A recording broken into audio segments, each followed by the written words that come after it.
এখন পবিত্র কোরআন থেকে তেলাওয়াত করবেন জাতীয় সংসদ সচিবালয়ের মসজিদের সিনিয়র ইমাম মাওলানা কারি মোহাম্মদ সাইফুল্লাহ।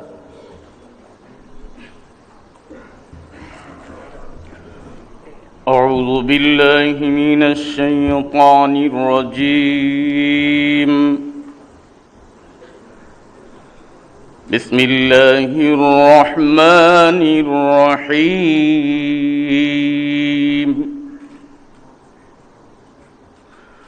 وأوفوا بعهد الله إذا عاهدتم ولا تنقضوا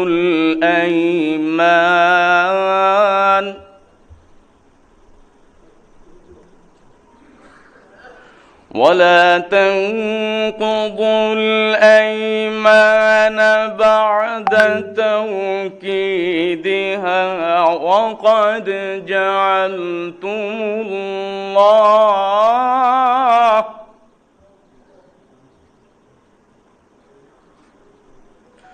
وقد جعلتم الله عليكم كفيلا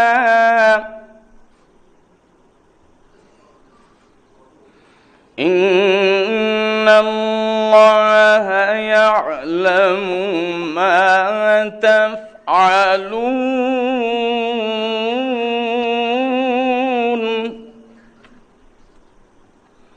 إن الله يعلم ما تفعلون.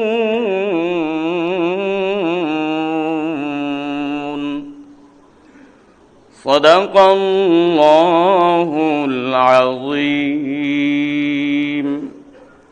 পবিত্র কোরআনুল কারীমের সূরা আন-নাহল এর ৯১তম আয়াতে কারিমার তেলাওয়াত করা হলো, যার বাংলা অর্থ এইরূপ: যখন তোমরা আল্লাহ তাআলার নামে কোনো অঙ্গীকার করো তখন তা পূর্ণ করো এবং এ শপথ পাকাপোক্ত করে নেওয়ার পর তা ভঙ্গ করো না, কেননা এ শপথের জন্য তোমরা আল্লাহ তাআলাকে অভিভাবক বানিয়ে নিয়েছ।